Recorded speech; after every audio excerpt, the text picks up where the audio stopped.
The year 1914 started a war unlike any the world had seen. World War I, first called the Great War, started in Europe and spread everywhere. It was a huge and terrible war. Millions of soldiers went to fight. New weapons caused lots of death and destruction. Countries fought each other for power. The world watched in horror as the fighting went on for over 4 long years. The Great War changed history forever. We still feel its effects today. The war caused empires to fall, map boundaries to change, and new ideas to spread. The war also led to future problems. The world was never the same. Understanding World War I is important for understanding the 1900s and today. Its causes, what happened afterward, and how it still affects us today are important to learn about. World War I began when Archduke Franz Ferdinand, next in line to rule Austria-Hungary, was killed. He and his wife Sophie were shot in Sarajevo on June 28, 1914, by Gavrilo Princip, a Serbian nationalist.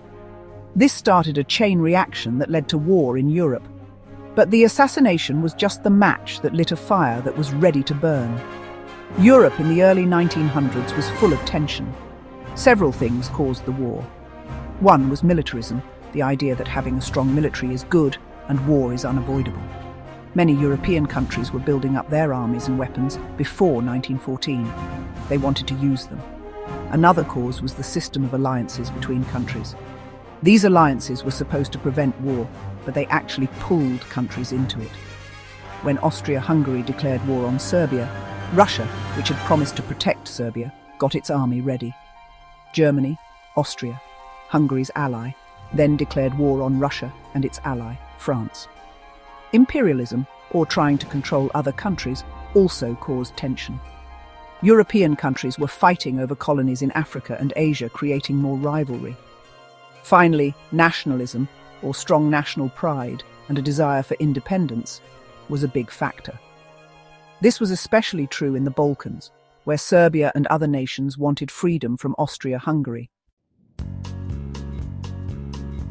As war began in Europe, 2 main sides formed, the Allies and the Central Powers. The Allies, also called the Entente Powers, started with France, Russia, and Great Britain. These countries had made an alliance before the war because Germany was getting stronger. The Central Powers were Germany, Austria-Hungary, and the Ottoman Empire. Italy first joined the Central Powers, but switched to the Allies in 1915. The United States stayed out of the war for 3 years, but joined the Allies in 1917, helping them win. The alliances weren't just military agreements. They showed strong political, economic, and cultural connections between the countries. The war became a fight between empires, different political ideas, and different ways of life. The first shots of World War I were fired in August 1914. Germany, following its Schlieffen Plan, attacked France by going through Belgium, which hadn't taken sides. Germany wanted to defeat France quickly and then fight Russia. But the plan failed, and the Western Front got stuck in a stalemate. On the Eastern Front, Germany and Austria-Hungary fought Russia. The huge distances and harsh weather of the Eastern Front made for a different kind of war. Russia's large army lost many soldiers, but also caused many casualties for the Central Powers. 1916 saw some of the worst battles of the war, including Verdun and the Somme. Millions of soldiers were killed or hurt in these battles, which didn't change much. In 1917, 2 big things changed the war. First, the United States joined the war against Germany because German submarines attacked civilian ships, including the Lusitania. The US joining helped the Allies a lot. Second, the Bolshevik Revolution in Russia led to Russia leaving the war in 1918. This allowed Germany to focus on the Western Front, but it also freed up Allied troops. Section 5, Strategies and Struggles. The Allies and Central Powers at war. The Allies and Central Powers used different strategies and faced different problems. The Allies controlled the seas, which allowed them to stop Germany from getting supplies by ship. This hurt Germany's economy and caused food shortages. The Central Powers could move troops and supplies between fronts more easily. Germany, especially, was a strong enemy with a well-trained army and advanced weapons. Both sides used new and deadly weapons. Machine guns, poison gas, tanks and airplanes were all used for the first time in a big war. These weapons caused a lot of death and destruction. Section 6. A World Reshaped. The enduring impact of World War I. World War I ended on November 11, 1918, when Germany agreed to stop fighting.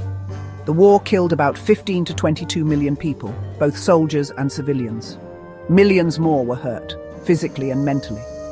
The war changed the world's politics, economics, and societies. The Treaty of Versailles, signed in 1919, officially ended the war and punished Germany. Germany had to take the blame for the war, lose land, give up weapons, and pay a lot of money. This made people in Germany angry and led to more problems, including World War II 20 years later. World War I also caused empires to fall apart. Austria-Hungary, the Ottoman Empire, and Russia all collapsed. New countries were formed, changing the maps of Europe and the Middle East. The war also changed women's lives. With men away fighting, women worked in factories and offices. This helped change ideas about women and led to more rights for them later. Section 7. Remembering the war key dates and anniversaries. June 28, 1914. Archduke Franz Ferdinand is assassinated. July 28, 1914. Austria-Hungary declares war on Serbia. August 1914. Germany declares war on Russia and France. Great Britain declares war on Germany. 1915. Italy joins the Allies. 1916. Battles of Verdun and the Somme. 1917. United States declares war on Germany. Bolshevik Revolution in Russia. November 11, 1918. Armistice signed, ending World War I. 1919. Treaty of Versailles signed. Section 8. Conclusion. A world transformed. World War I was a turning point in history. It ended an era and started a new and uncertain future. The war still affects us today, from the world map to the technology we use. Remembering World War I isn't just about the past. It's about learning from mistakes that caused such a terrible war. It's about understanding how war affects people, countries, and the world. And it's about trying to build a more peaceful world for the future.